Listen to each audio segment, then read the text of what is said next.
bahawa dialah Allah Azza yang maha mulia, wa Jalla yang maha agung, hadirun sentiasa hadir. Apa makna sentiasa hadir? Sentiasa di sisimu. Dia Allah yang maha agung, yang maha besar, yang maha mulia, yang maha hebat, sentiasa bersama denganmu. A'udzubillahi minasyaitonirrajim. Bismillahirrahmanirrahim. Assalamualaikum warahmatullahi wabarakatuh. Alhamdulillahi rabbil alamin. Wal 'aqibatu lil muttaqin wa la 'udwana illa 'alal zalimin. Asyhadu an la ilaha illallah wahdahu la syarika lah wa asyhadu anna sayyidana Muhammadan abduhu wa rasuluh. Allahumma salli wa sallim wa barik ala sayyidina Muhammad wa ala alihi wa ashabihi wa man tabi'ahum bi ihsanin ila yaumiddin. Allahumma syrah lana sudurana. Ya Allah, kau lapangkanlah hati-hati kami ya Allah. Wa hassin akhlaqana wa adabana ya Allah, kau perelokkanlah akhlak-akhlak kami dan adab-adab kami ya Allah. Wa yassir lana umurana fid dunya wal akhirah ya Allah, kau permudahkanlah urusan-urusan kami di dunia dan di akhirat ya Allah. Allahumma rzuqna al-fahma wal ilma ya Allah, kau rezekikanlah kepada kami kefahaman dan ilmu pengetahuan ya Allah. Wal hikmata wal aqla, dan kau rezekikanlah juga kepada kami hikmah, kebijaksanaan dan akal yang sempurna ya Allah. Birahmatika ya arhamar rahimin, dengan rahmatmu dan kasih sayangmu ya Allah ya arhamar rahimin. Walhamdulillahi rabbil alamin. Amma ba'd. Yang pertama yang saya hormati dan saya muliakan seluruh para pegawai masjid, tuan-tuan imam, tuan-tuan guru, para ahli ilmu. Yang saya hormati dan saya muliakan tuan-tuan, puan-puan muslimin muslimat yang dirahmati Allah Subhanahu wa taala sekalian. Alhamdulillah, sekali lagi kita melafazkan syukur kepada Allah Subhanahu wa taala di atas kesempatan masa yang masih lagi Allah taala kurniakan pada kita untuk sama-sama kita berada di rumah Allah. Tidak ada niat selain lagi pada untuk memperhambakan diri kita kepada Allah Subhanahu wa taala. Baik tuan-tuan muslimin muslimat yang dirahmati Allah sekalian, seingat sayanya minggu lepas hari Rabu kita dah bertemu dengan tuan-tuan ya. Saya cumanya malam ni malam ikut jadual asal. Jadual asal saya di sininya sekali sahaja sebulan, minggu kedua, hari Rabu minggu kedua. Malam ni lah. Baik, insya-Allah saya nak sambung lagi perbahasan berkaitan dengan fasal merasai kebersamaan Allah. Ya, merasai kebersamaan Allah. Ya, baru-baru ni saya hurai sekadar matan dalam kitab ini sahaja, dan insya-Allah malam ni kita baca syarahnya insya-Allah. Cuma saya ulang lagi sekali, tajuk kita ialah merasai kebersamaan Allah dengan diri kita, kebersamaan Allah dalam seluruh kehidupan yang kita lalui.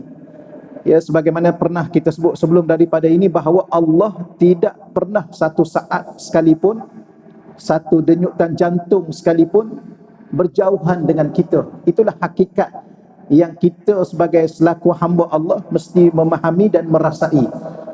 Tetapi dari sudut memahaminya, saya cukup yakin tuan-tuan, tambah-tambah kita makin hari makin dekat dengan Allah, makin hari makin dekat dengan Allah. Dan makin hari makin dekat dengan Allah ni, tidak ada seorang pun mampu untuk menafikan. Sebab dia merupakan suatu fakta yang berlaku di hadapan mata kita. Ya, sudah berapa ramai seseorang itu dahulunya sehat, sekarang dia dah jatuh sakit, sekarang dia sudah tidak ada. Maka orang-orang seumpama itu, tuan-tuan sekalian, menjadi suatu fakta, suatu bukti dalam perjalanan hidup kita. Dengan kata mudahnya ialah ibu dan ayah kita. Saya rasa majoriti tuan-tuan dan puan-puan yang ada, yang dah berumur 60 ni, majoritinya ayah dengan mak dah tak ada dah. Ya, majoriti lah insya-Allah ya, yang mungkin masih ada. Maka bila mana mak dan ayah kita tidak ada, itulah bukti. Itulah fakta yang tak mampu kita nak tolak, nak nafi, bahawa kita suatu hari nanti pun akan kembali sebagaimana ibu bapa kita datang dari Allah, kembali kepada Allah. Berarti semakin hari kita semakin dekat dengan Allah. Persoalan itu kita sudah faham. Cuma nak tambah satu aja lagi, merasai. Dan rasa itu kalau boleh setiap keadaan. Di saat kita sakit, sudah tentulah kita rasa kita dekat dengan Allah, Allah dekat dengan kita. Dan kita nak juga bukan setakat kita sakit, kita sehat pun kita rasa seumpama itu. Di saat kita susah, sudah tentu kita akan merasai bahawa Allah bersama dengan kita, kita bersama dengan Allah. Tapi kalau boleh bukan setakat susah, senang pun, sehat pun, kaya pun, segala-gala tuan-tuan sekalian, kita sentiasa merasai. Dan kalau dalam saat-saat beginilah, saat-saat saya dengan tuan-tuan makin hari makin dekat, makin hari makin dekat, kerana bertambahnya umur saya, bertambahnya umur tuan-tuan, saya ulang lagi sekali, hidup saya, hidup tuan-tuan melalui dua perkara. Perkara pertama ialah kita melalui masa, ya, siang dan malamnya. Yang kedua, kita melalui perubahan diri. Betul ya? Ada rasa tak melalui masa? Ya, kita kadang-kadang terpaksa mengejar masa daripada paginya ke tengah hari ke petangnya, petang ke malamnya. Malam pula untuk kita hadapi pula mengejar masa besok paginya. Berapa ramai orang bekerja-kerja. Baik, pertama itulah kehidupan saya dengan tuan-tuan melalui masa. Yang kedua, berlaku perubahan pada diri saya dengan tuan-tuan. Dulu bayi, ya, masih ingat lagi tak masa bayi? Kau tak ingat? Lepas bayi jadi kanak-kanak sekejap. Masih ingat lagi ya? Zaman kanak-kanak, kemudian jadi remaja. Sekarang jadi apa dah sekarang? Samalah saya dengan tuan-tuan. Ya. Apa maksudnya? Berlaku perubahan diri. Maka campur dua ni. Masa yang kita sedang lalui, berlaku perubahan diri kita. Maksudnya ialah kita sedang melalui satu ketentuan umur yang telah Allah tetap ke atas diri kita. Dan umur ni, dia menuju kepada penghujung usia, penghujung umur. Maka bila mana kita yakin bahawa kita sedang menuju ke penghujung usia, penghujung umur, itu maksudnya kita tu makin hari makin dekat dengan Allah. Yang tu kita faham. Cuma masalah satu lagi, nak tambah rasa. Baik, saya baca lagi sekali tuan-tuan ya, supaya nanti tak khatam pula tajuk kita malam ni. Baik, wa huwa, dialah Allah. Huwa saya dah cerita pada tuan-tuan. Apa maksud huwa? Iaitu dhamir. Wa huwa, dialah Allah Azza, yang maha mulia, wa jalla, yang maha agung, hadirun, sentiasa hadir. Apa makna sentiasa hadir? Sentiasa di sisimu. Dia Allah yang maha agung, yang maha besar, yang maha mulia, yang maha hebat, sentiasa bersama denganmu. Hadir. Nazir, perkataan yang kedua ialah memerhati dirimu. Tuan-tuan, saya terlintas, nanti saya takut terlupa, saya cakap awal-awal. Syekh saya, Syekh Yusuf Muhyiddin Al-Bakhur Al-Hasan Yahfizahullah Ta'ala, bila masih ada lagi, dia bagi kepada kami anak-anak muridnya, zikir dibaca 3 kali pagi, 3 kali petang. Salah satu fadilat zikir tersebut ialah untuk menghadirkan rasa bahawa Allah sentiasa dengan kita. Zikir itu ialah Allahu syahidi, Allahu naziri, Allah mutali'un alayya. Tuan-tuan baca 3 kali pagi, 3 kali petang. Allahu syahidi, Allahu naziri, Allahu muttali'un alayya. Allahu syahidi, Allahu naziri, Allahu muttali'un alayya. 3 kali pagi, 3 kali petang. Apa makna Allahu syahidi? Allah sentiasa menyaksikanku. Ya. Aku berseorangan, aku bersama anak isteri, ya. Aku berada di rumah, aku berada di mana-mana tempat, dalam keadaan apa sekalipun diriku, Allah sedang menyaksikan aku. Allahu syahidi. Allahu naziri, Allah sedang memandang kepadaku. Ya. Kalau kita belajar bahasa Arab, syahid, nazir, dia adalah isim fa'il. Satu kata nama yang menjadi pelaku. Jadi kelakuan dia sentiasa memerhati. Macam kita lah, soleh. Kenapa kita ni datang ke masjid? Salah satunya kita sedang berusaha untuk menjadi orang soleh. Soleh tu selepas huruf sad, mana-mana perkataan dalam Al-Quran dalam bahasa Arab, selepas huruf pertama, tak kira lah huruf pertama tu huruf apa, selepas huruf pertama ada huruf alif, maka dia adalah isim, kata nama, bukan kata kerja, kata nama. Dan salah satu yang boleh kita faham melalui kata nama, ia adalah sesuatu yang memberi maksud berterusan. Itu kata nama. Jadi kalau tuan-tuan jumpa dalam Quran, Allah menyampaikan bahawa siapa diri dia, Khaliq. Ada alif selepas huruf pertama, tak kira huruf apa huruf pertama, syakir, sabir, hadir, syahid. Ni dia panggil isim, kata nama. Dan kata nama tu dia panggil ismul fa'il, kata nama pelaku. Jadi sentiasa melakukan apa? Kerana nama ni berterusan.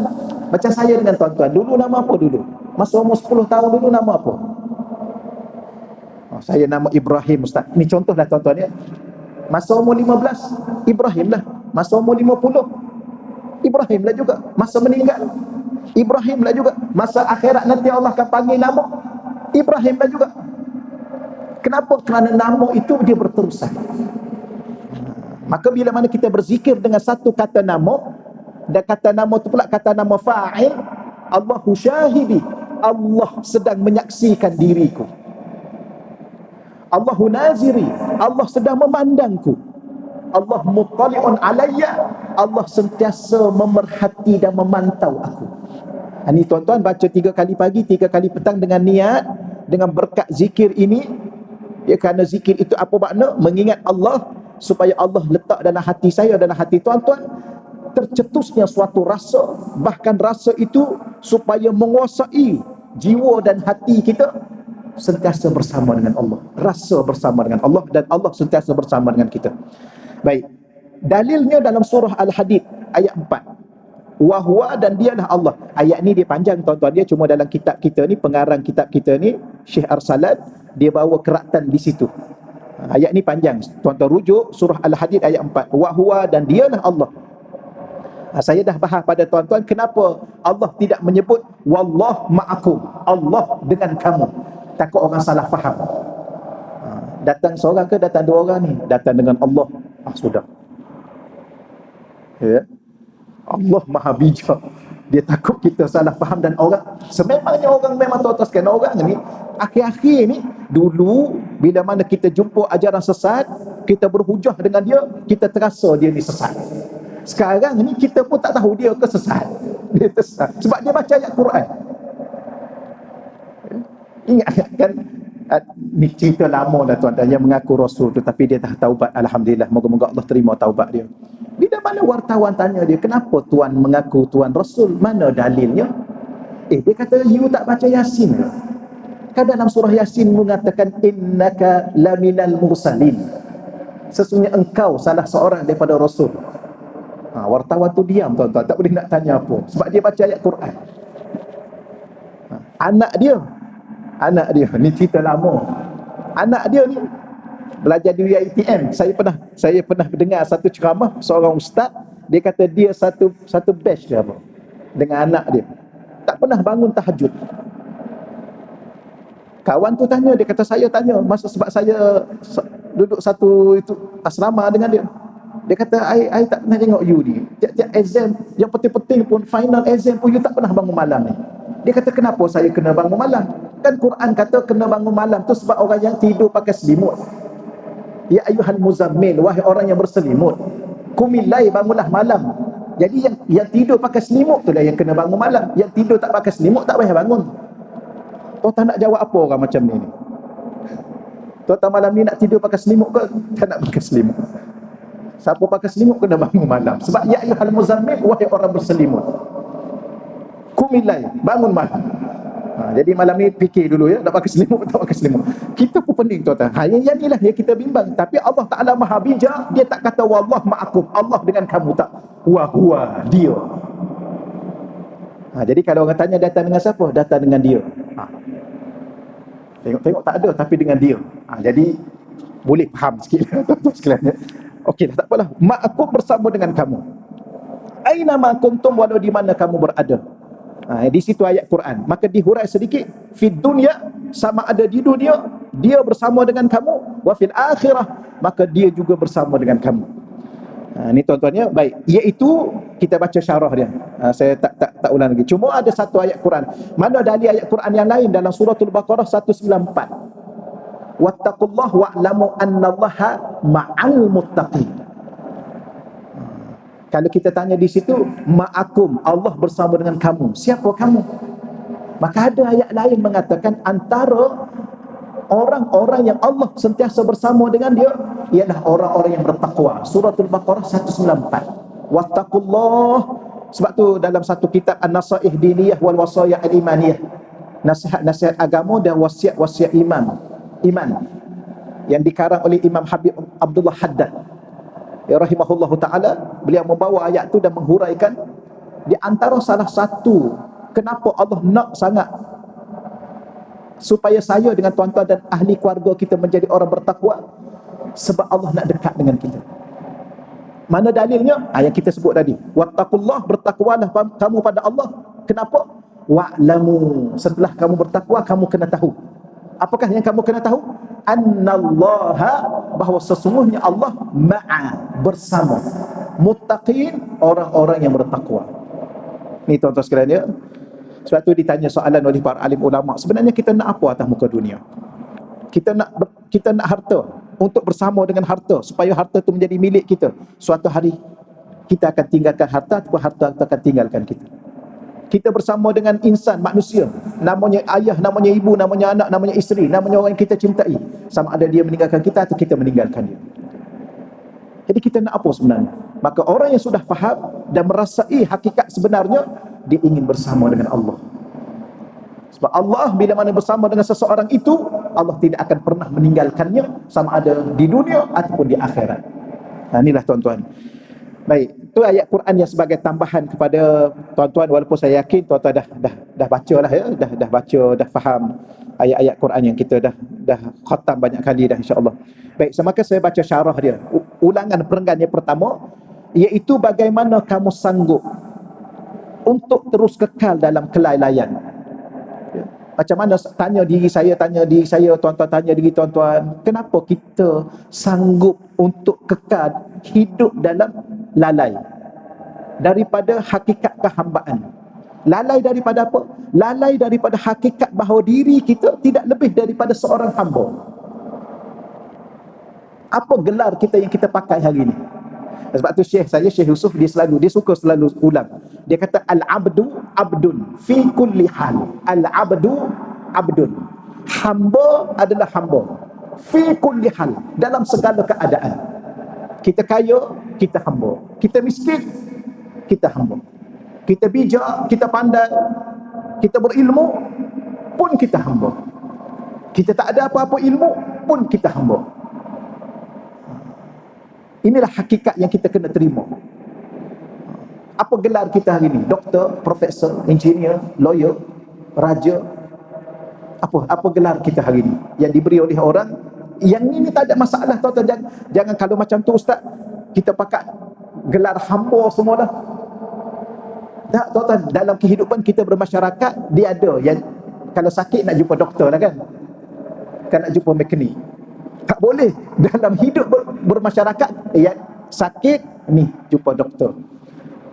Kalau kereta rosak, doktor juga tapi namanya mekanik, pergi jumpa mekanik. Okey, itu perlu.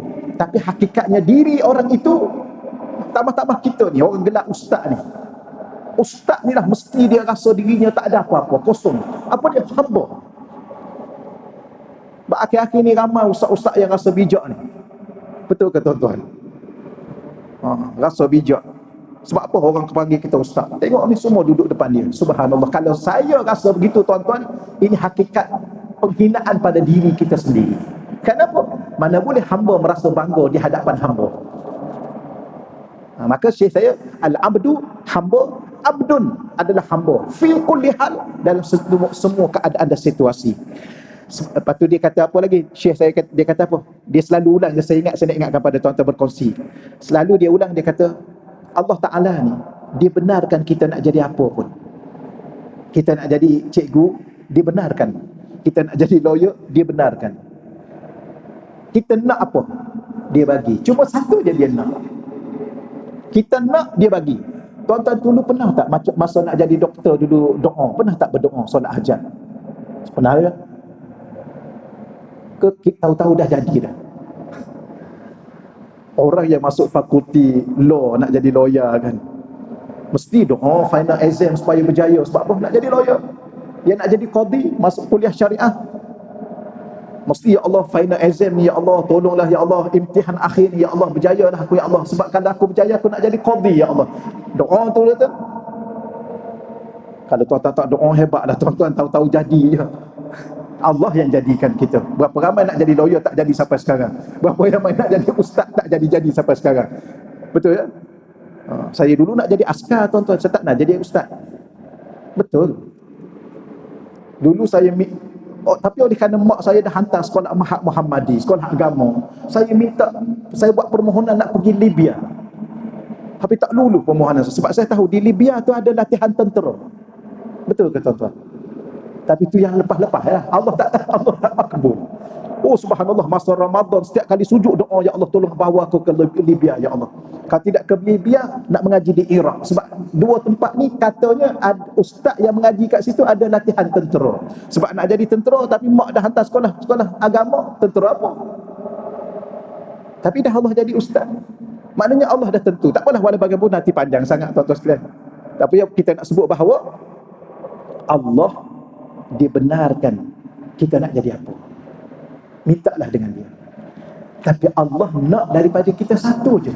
Jadi apa? Jadi hamba. Boleh? Kita nak jadi apa? Allah benarkan. Silalah nak jadi apa. Tuan nak suruh anak pertama jadi apa? Bagi tahu kat dia, ayah nak you ni jadi ni. You pula nombor 2 jadi ni. You nombor 3 jadi ni. Mudah ayah esok-esok. Masa ayah dah pencen mudah. Sakit, ni ada anak perempuan, ada doktor. Kalau ada masalah tanah ke, kena tipu, ada anak, ada lawyer. Betul ya? Ke dah terlambat dah. Kena bagi tahu. Tapi dalam tuan-tuan menyebut, tapi ayah nak pesan satu benda, jangan lupa jadi hamba. Kadang yang tadi kehendak ayah, hamba kehendak Allah yang mencipta ayah dan kamu. Tetapi masalah sekarang tuan-tuan sekalian, saya mungkin tuan-tuan, tapi saya pun samalah, lalai daripada hakikat ini. Bahawa kamu dan kehidupanmu adalah milik Allah. Apa makna hamba? Kamu dan seluruh hidup kamu adalah milik Allah. Itu hamba. Jadi saya, bagaimana saya nak jadi hamba, tuan-tuan nak jadi hamba? Merasai, menghayati, menjiwai bahawa diri kita, anak isteri kita, seluruh kehidupan yang kita rasa milik kita sekarang ini, bisnes kita, apa segala benda yang apa lagi ya, apa-apa sahaja yang adalah milik Allah. Itulah hamba, bukan milik kita. Tapi inilah tuan-tuan, kadang-kadang saya dengan tuan-tuan lalai, sehingga kamu terus menyemai keakuan. Lalu tubuh pohon syirik yang tersembunyi. Tapi ada orang ni tuan-tuan dia sanggup berasa dirinya adalah miliknya. Apa dia dimiliki adalah usahanya, bukan milik Allah, bukan pemberian Allah. Akhir sekali timbul secara tak langsung dalam hati kecil dia syirik dengan Allah. Ni yang dikatakan asyirkul khafi, syirik yang tersembunyi. Tuan-tuan, saya sebut beginilah ya. Tapi yang ni banyak kali saya ulang. Sekarang pun saya masih belajar, dan ada satu pandangan, saya betul setuju dengan satu pandangan ada pensyarah saya tu. Baru ni kita mengaji online lah. Beliau di Riau, kami di sini.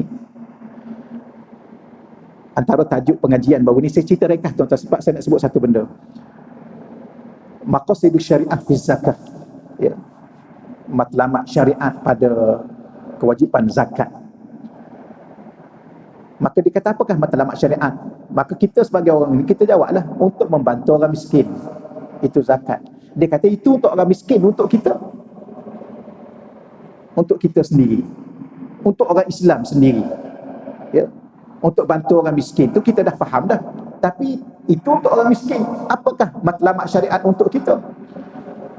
Maka dia sebut satu perkara, sehingga perkara itu terlalu tinggi sangat. Maka saya kata, doktor, apa yang doktor sampaikan itu, orang awam tak boleh nak faham tu. Dia kata begini, dia kata saya tak bersetuju membahagikan orang ni, ada orang awam, ada orang alim, dari satu sudut-sudut tertentu. Sebenarnya orang tu orang awam sebab dia tak mengaji lagi dalam bidang ni. Mungkin kalau dia mengaji dalam bidang ni, lebih alim daripada kita. Betul tuan ya? Macam tuan-tuan ni mungkin dalam bidang lain. Kok kalau tuan-tuan mengaji dalam bidang saya ni, duduk kat sini, kok tuan-tuan boleh hurai lebih hebat daripada apa yang ada, yang ditulis oleh para alim ulama dengan penghuraian. Ulama-ulama lah tuan-tuan sekalian, lebih mudah faham. Sebab tu akhir sekali saya berhasrat daripada dulu lagi. Walaupun kitab ini sebenarnya, ni nak cakap lah ya, pada pandangan kita. Tapi kalau ikut pandangan doktor tadi, dia kata dia tak setuju. Ya, pada pandangan kita, kitab ini nanti bahas depan, nanti sikit agak susah lagi, depan sikit agak susah lagi. Susah tu kadang-kadang kita menganggap bahawa tinggi ni ustaz, tak sampai kita nak pergi ni. Sebenarnya tidak, tuan-tuan. Mungkin apa yang saya sampaikan, tuan-tuan, selepas daripada ini, tuan-tuan lebih faham, diberi oleh Allah, lebih faham daripada saya apa yang kita baca ni. Sebab tu sekarang ni, kalau boleh kita melangkah satu langkah ke depan. Apa makna satu langkah ke depan? Dalam kita belajar ilmu, saya yakin tuan-tuan dah faham dah. Dan depan-depan saya ni ada prof-prof dan semua. Ada, ya, ada prof dan sebagainya. Ada saya mengajar kat surau seksi 3 tu, ramai prof kat situ. Datuk ramai prof kat situ. Kadang-kadang segan juga, tapi dah tak mengajar aja. Tuan-tuan sekalian, mengajar sekadar mana apa yang kita ada. Kita jangan mengajar lebih-lebih. Akhir sekali kalau orang tanya kita, kita tak tahu, jawab tak tahu je lah. Dah, yang tanya tu prof. Saya pernah satu kali, tuan-tuan ya. Ni kalau dah mula cerita, dia rugi masa ni, tuan-tuan. Pukul berapa dah ya? Tak payah cerita lah. Kita terus sini dah. Ya. Kena cerita juga. Tapi cerita sebagai iktibar. Saya pernah diundang oleh Jabatan Agama Islam. Saya pun, tuan-tuan kemudian lah, kita mengakulah kita ni tak kadang-kadang ada beberapa benda tu tak terkedepan dalam tu. Dia kata, Ustaz boleh ceramah TOT tak? Saya dengar perkataan ceramah TOT tu saya tak berapa dengar. Ceramah boleh dah, insya-Allah lah. Insya-Allah lah boleh. Buat kat mana? Di satu hotel kat Kelang. Tak apa, boleh. Saya pun sampai lah, tuan-tuan, sampai pagi. Saya pergi pagi sampai pagi. Pagi sikit lah daripada jadual tu. Ustaz minum dulu, minum. Duduk sembang dengan saya. Ustaz daripada mana? Kita tengok, ni Qadi Kelang ni. Saya kata, Tuan Qadi datang ceramah ke ni? Panel? Tak ada, saya peserta. Sudah. Tuan Qadi peserta, tuan-tuan. Kemudian datang seorang lagi. Ada ustaz apa lah, dia lawyer Jabatan Agama. Ustaz datang ceramah. Saya peserta juga, ustaz. Sudah, tuan-tuan sekalian.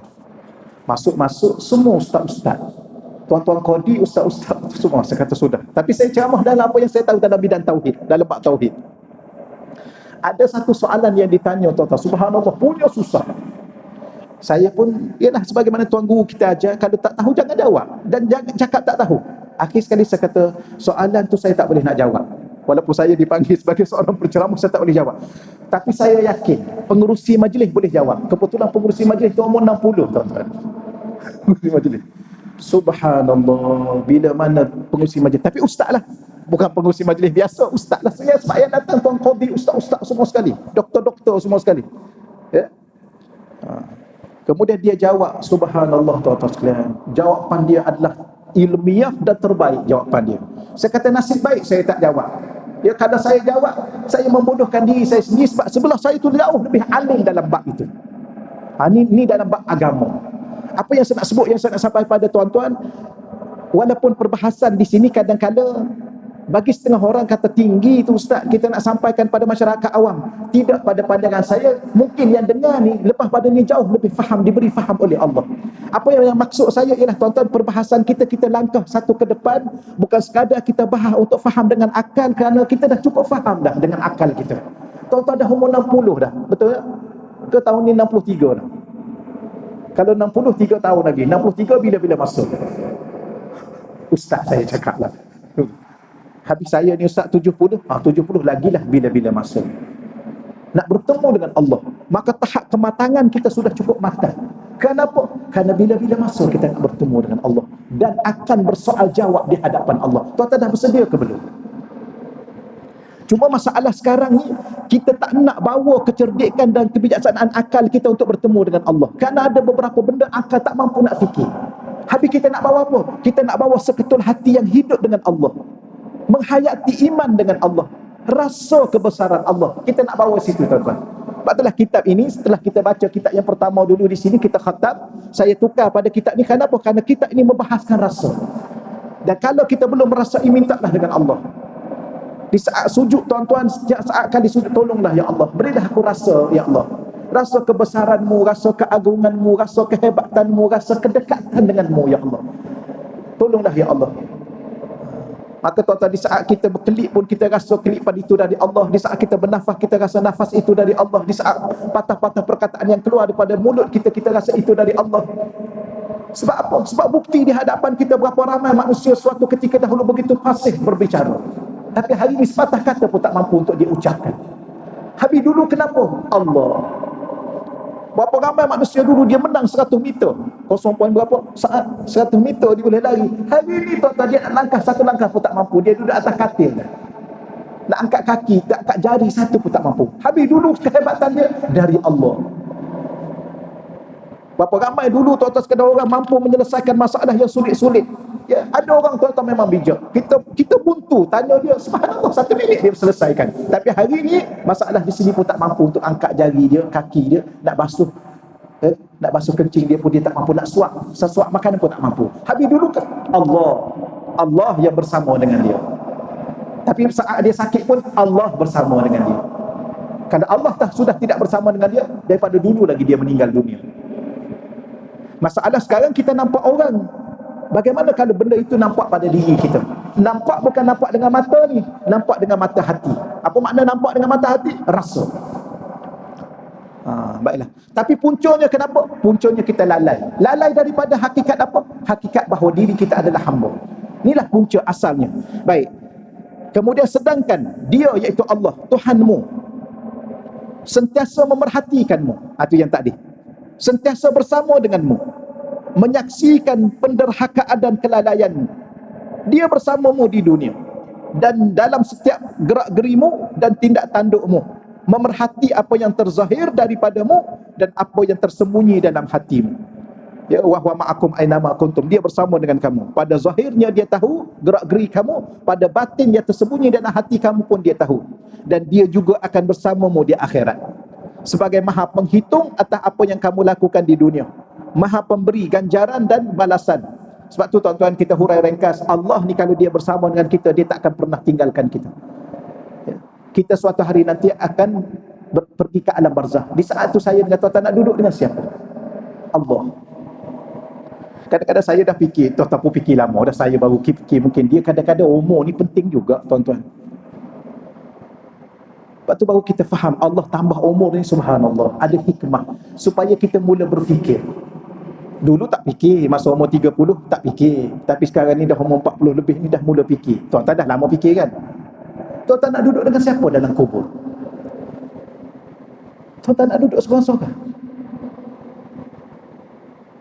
Mesti tuan-tuan nak teman. Sebagaimana dunia kita nak berteman, padahal dunia ni kalau tak berteman pun tak apa kan? Kau orang ni ramai, pergi pasar ramai, pergi Giant ramai, tapi nak kahwin juga, betul? Tak cukup. Sepatutnya cukup je lah. Ya. Sunyi, pergi minum teh tarik, roti canai banjir, balik tidur je lah. Tapi tak boleh, dia kena ada teman di sebelah tu. Apatah lagi di saat saya dengan tuan-tuan berseorangan di dalam alam barzah, sudah tentu nak teman. Di saat tu tuan-tuan nak berteman dengan siapa? Allah. Sebab tu masalah sekarang, apa yang maksud saya nak sampaikan kepada tuan-tuan, saya kata, ya Allah, aku nak jawab macam mana muka dan nakir? Aku nak jawab macam mana? Akhir sekali tuan-tuan sekalian, oleh kerana syekh kita ajar kita faham sikit lah. Pedulilah dengan muka dan nakir. Yang penting Allah. Ya Allah, tolong aku, ya Allah. Di saat sampai waktu untuk aku berada di alam barzah, ya Allah, tolong aku, ya Allah. Kalau boleh tuan-tuan cakap je lah. Kan Allah dah kata, ud'uni astajib lakum, minta denganku, aku mustajab doa kamu. Tuan-tuan, saya minta maaf, saya kadang-kadang terlalu terbuka saya mengajar. Saya bercerita lebih. Kadang-kadang saya balik rumah saya menyesal juga, kenapa aku cakap macam tu tadi. Tapi kadang-kadang saya terlalu terbuka. Saya cakap betul-betul, tuan-tuan, ya Allah, tolong jangan benarkan bukan nak tanya aku soalan, ya Allah. Aku tahu aku tak ada boleh jawab, ya Allah. Dalam keadaan hidup aku macam ni, ya Allah, Quran tak banyak baca, zikir tak banyak, sembahyang pun lalai lagi. Tuan-tuan lalai lagi ke? Kau dah okey dah? Sembahyang okey dah? Kejap okey, kejap tak okey. Sama lah saya pun. Ustaz pun sama juga. Nanti sebab tu saya kata, ustaz pun sama. Yalah, nak buat macam mana? Dah macam tu. Kita tak perlu hidup bermuka-muka mentang-mentang kita ustaz dah khusyuk. Belum tentu tuan-tuan sekalian. Habis ustaz macam mana? Sama kita tuan-tuan. Ada waktu khusyuk, ada waktu, tapi masa PKP baru ni khusyuk sikit tuan-tuan. Tuan-tuan tak rasa? Lain macam ya. Jujur saya bagi tahu, ya Allah, Ramadan terbaik masa PKP baru ni. Dah kita jadi imam tak baik lagi. Sebelum ni kita datang sembahyang, orang lain jadi imam, orang lain jadi bilal.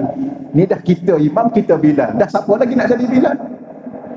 Tambah-tambah ada kawan-kawan kita semua anak perempuan. Tak ada seorang pun. Saya adalah anak lelaki, dia jadi bilal, kita jadi imam. Cukup 30 Ramadan jadi imam. Tuan-tuan pernah dalam hidup tuan-tuan? Subhanallah, itu yang terbaik Allah bagi. Tapi tak khusyuk juga. Lepas Ramadan tak khusyuk juga. Akhir sekali, ya Allah, tolong aku ya Allah, kalau boleh jangan benarkan mungkar dan nakir tanya aku ya Allah. Tolonglah ya Allah. Aku tahu aku tak dapat jawab ya Allah. Sekarang ni kita berurusan dengan Allah. Malaikat itu Allah punya pasal. Kita berurusan dengan Allah. Macam mana nak berurusan dengan Allah kalau kita lalai dari Allah? Macam mana kita berurusan dengan Allah sedangkan kita tak pernah nak jadi hamba kepada Allah? Ini isu yang mesti ada persoalannya tuan-tuan sekalian. Okey, setakat tu dahulu tajuk ni. Cuma saya baca perenggan yang terakhir, diulang lagi sekali sebagai suatu penegasan, punca hanyalah kerana kelalaian. Itu saja, lalai. Ghaflah dalam bahasa Arab. Sebab tu saya ada mengajar di kuliah duha tu, dah nak khatam dah sambungan kitab Al-Fadhil Ustaz Dusuki yang dia baca mula-mula, kitab Tanbihul Ghafilin. Saya yakin tuan-tuan memiliki kitab tu, kitab tebal tu, Tanbihul Ghafilin. Peringatan pada orang lalai. Kenapa ulama karang setebal 500 lebih? Ke berapa ratus? Lebih dari 500 muka surat rasanya. Terjemahan tu. Membuat peringatan demi peringatan agar jangan pernah jadi orang lalai. Kenapa? Orang lalai ni satu aja tempat dia, neraka Jahannam. Walaqad zara'na li Jahannam. Kami akan penuhkan neraka Jahannam. Ayat tu. Akhir ayat tu Allah kata apa? Siapa yang akan masuk neraka Jahannam? Ulaika humul ghafilun. Mereka adalah orang-orang yang lalai. Itu bahayanya lalai. Dan lalai paling bahaya, lalai daripada pencipta kita. Jadi puncanya adalah lalai.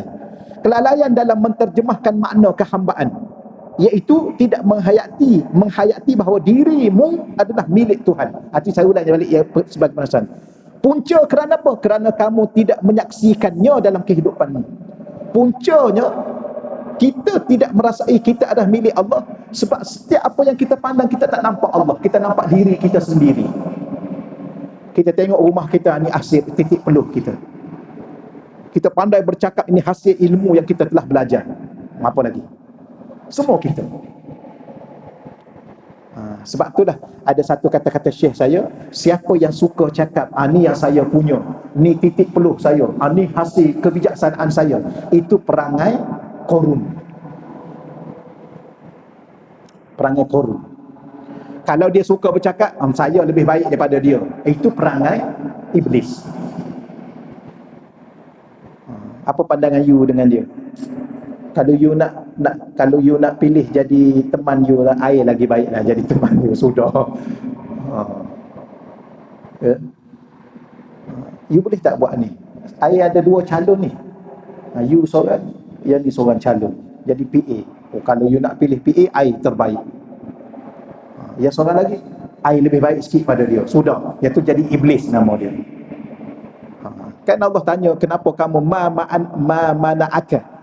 Apa yang menyebabkan, atau apa yang menegah kamu antas juda id amartuk, ya kamu tak sujud kepada Nabi Adam di saat aku memerintah pada kamu, kata Allah. Apa yang menyebabkan, apa yang menghalang kamu sebenarnya? Apa masalah kamu sebenarnya wahai iblis?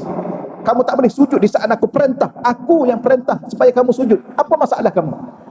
Dia kata apa tuan-tuan pada Allah? Ana khairun minhu. Aku lebih baik daripada dia. Kenapa aku kena sujud? Sebenarnya bukan masalah dia, masalah Allah. Allah yang perintah, bukan Nabi Adam yang minta. Bila mana Allah perintah, kamu kena buat. Jadi apa yang masalah kamu? Akhir sekali dia kata ana khairun minhu. Ini tuan-tuan, bahasa-bahasa begini, orang yang tak sedar diri bahawa siapa diri dia. Bahkan dia hidup sentiasa memandang diri dia. Maka kita kena tukar dah. Kita kena pandang Allah. Segala apa yang kita miliki selama ni hasil kurniaan Allah. Bahkan kita sendiri pun Allah yang cipta. Sebelum ni tak ada apa-apa pun saya dengan tuan-tuan. Tak pernah wujud pun. Okeylah tuan-tuan ya. kita dah ulang ni, dah faham ni. Rasa. Dan rasa tu kalau boleh tenggelam dalam rasa itu. Allah. Tapi Allah ni tuan-tuan, contohlah kita belajar bab tariqah. Tak kira lah tariqah Naqsyabandiyah, tariqah Asyazuliyah, Al-Alawiyah, tak kira lah. Bila mana kita belajar tariqah, guru kita akan mengijazahkan kita zikir-zikir yang tertentu, sehingga kita tenggelam dalam zikir itu. Antara bahasanya ialah dia panggil fana. Bolehlah kita terjemah dengan apa-apa pun tuan-tuan. Ada orang terjemah lebur dalam, tak kisahlah. Apa yang saya nak sampaikan pada tuan-tuan ialah Allah Ta'ala ni dia nak kita, kalau boleh kita tenggelam dalam ingatan kepadanya, merasai tenggelam dalam kebesarannya, tenggelam dalam ketauhidannya. Ada setengah ulama tulis dalam kitab, kita kalau boleh tenggelam dalam lautan keesaan Allah, tenggelam dalam lautan keesaan Allah, sehingga kita nampak semua Allah. Betul ya? Apa makna semua Allah? Allah yang menghidupkan, Allah yang mematikan, Allah yang kaya, Allah yang hebat, Allah yang berilmu, Allah, semua Allah. Kita tak ada apa-apa. Kenapa? Kerana kita ada pun Allah yang ada kan. Kita boleh bercakap pun Allah yang bagi kita bercakap. Sebab tu saya suka ulang, kita bercakap bukan sebab kerana ada mulut. Kerana berapa ramai orang ada mulut tak boleh bercakap. Kita boleh melihat bukan kerana ada mata. Kerana berapa ramai manusia ada mata tak boleh melihat. Kita boleh mendengar bukan kerana ada telinga. Berapa ramai manusia ada telinga tak boleh mendengar. Kita ada kaki bukan kerana kita boleh jalan, bukan sebab ada kaki. Berapa ramai yang ada kaki dah tak mampu berjalan. Habis Allah. Dia tenggelam. Tapi Allah ni, di saat kita sudah tenggelam dengan dia, merasai keseronokan dekat dengan dia, dikembalikan balik diri kita sebagai seorang manusia yang perlu berinteraksi dengan anak dan isteri. Macam Rasulullah tuan-tuan. Rasulullah ni tidur pun zikir. Tuan-tuan boleh bayang tak? Tidur pun zikir. Apa makna? Zikir-zikir ni maknanya ingat. Tidur tu dah tak ingat dah. Tuan-tuan ingat lagi tuan-tuan tidur? Dan tuan-tuan ingat tak masa tidur? Siapa dia ingat masa dia tidur? Tidur lah. Sedar tu baru ingat balik. Betul ya? Ke dari segi ilmu psikologi macam mana tuan-tuan? Saya tak pandai bab ni, tapi nak bagi tahunya kalau kita tidur lah. Sedar balik tu baru ingat. Ingat apa? Ingat nak makan kalau lapar. Ingat nak pergi kerja. Baru ingat. Masa tidur tak? Tuan-tuan masa tidur pun ingat nak pergi kerja. Kejap bangun. Itu tu orang terpanggil tak tidur lah. Tak sedar. Nabi tidur pun zikir. Tapi maknanya jiwa dan hati Nabi semuanya dengan Allah. Tapi Nabi berinteraksi dengan isteri seperti biasa, berinteraksi dengan sahabat seperti biasa. Kenapa? Allah Ta'ala ni dia nak kita tenggelam dalam keagungan dan kebesarannya, tetapi Allah tahu apa yang kita perlu. Jangan risau tuan-tuan. Ustaz boleh ke saya amal zikir ni, nanti saya fana kan ustaz? Padahal amal pun tak lagi. Nak fana apa? Ada satu perkataan dia panggil baqa kan? Itu istilah kita kena belajar bab tasawuf lah. Sebab setiap ilmu ada kitab, ada guru dia. Okey dekat tuan-tuan ya. Lambat pula menyala malam ni. Okeylah, habislah di situ.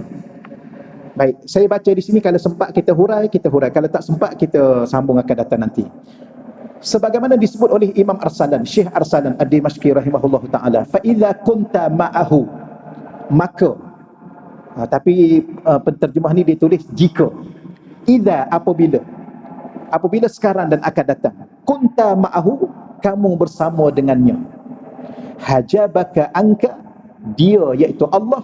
Hajaba tu fi'il madhi, di dalamnya ada dhamir mustatir, dia ya akan menghijabkan kamu daripada dirimu sendiri. Baik, apabila kita sentiasa merasai bersama dengan Allah dan merasai kebersamaan Allah dengan kita, maka Allah akan membantu kita, akan menutup daripada kita memandang diri kita, walau sehebat mana diri kita. Tuan-tuan, siapa paling hebat atas muka dunia? Rasulullah. Dia adalah Sayyidul Mursalin. Baginda adalah Sayyidul Anbiya, ketua Rasul, ketua Nabi. Dia adalah Habibullah. Kata ulama, satu je kekasih Allah. Dalam banyak-banyak Nabi dan Rasul, satu je yang bergelar Habib, kekasih, iaitu Nabi Muhammad. hebat dari segi segala-galanya. Dunia hebat, akhirat hebat, segala-galanya dengan alam semesta ni dia adalah yang paling hebat dengan makhluk, dengan semua sekali hebat. Tetapi dia tidak memandang kehebatannya. Kenapa? Kerana bila mana dia hidup dengan Allah, Allah menutup merasai kehebatan itu. Kerana yang hebat hanya Allah. Tapi oleh kerana kita lalai dari Allah, akhir sekali kita tak nampak Allah, kita nampak semua diri kita. Kenapa? Kerana kita lemah sememangnya. Tak mampu untuk kita lari daripada diri kita. Tuan-tuan, orang yang kaya mesti dia rasa kaya. Betul tuan ya? Ke orang kaya dia tak rasa dia kaya? Mesti rasa. Orang bijak mesti dia rasa dia bijak. Takkan dia tak rasa? Betul? Saya minta maaf tuan-tuan. Saya ada nak kata apa ya? Minta maaf lah, ni live ni kan. Saya minta maaf pada ustaz-ustaz dan ustazah-ustazah. Minta maaf sangat-sangat. Tapi bila mana saya startkan di situ. Kita nak kata apa ya tuan-tuan ya? Minta maaf ni takut salah. Saya takut sangat silap. Saya rasa kurang sedap bila mana seseorang itu bercakap menggelarkan diri dia. Contohnya, minta maaf ni tuan-tuan ya, tapi ramai, tapi tak salah ni, tapi contoh dia gelar diri ustaz. Apa khabar tuan-tuan? Ustaz tanya ni. Sebetulnya saya tanya tuan-tuan sihat ke? Tapi tak ada. Ustaz nak tanya ni, tuan-tuan sihat ke? Siapa ustaz tu? Dia cakap kat diri dia sendiri ustaz. Yang ni dia sedang memandang diri dia ustaz. Sebab tu ramai aulia-aulia Allah, dia hanya gelar diri dia Al-Fakir. Apa makna fakir? Orang yang tak ada apa-apa, fakir. Dia, Syekh nak tanya. Syekh mana tanya? Syekh ni lah nak tanya. Lah, dia sedang melihat diri dia Syekh. Macam tuan-tuan pernah gelar tuan-tuan Datuk, tapi tuan-tuan pernah cakap, Datuk nak tanya ni. Jarang gitu kan. Biasanya I nak tanya you. Oh ya Datuk nak tanya apa Datuk? Kita yang cakap dia Datuk. Itu baru betul. Ni dia sendiri gelar dia ustaz. Ustaz nak tanya sihat ke hari ni? Siapa yang ustaz tu? Maka dia sedang memandang diri dia. Yang ni kalau belajar ilmu tasawuf ada kekurangan. Kerana dia sedang memandang diri. Jangan lagi memandang diri walau siapa gelar. Kerana diri ini tidak lebih daripada hamba. Yang kita kena pandang adalah Allah.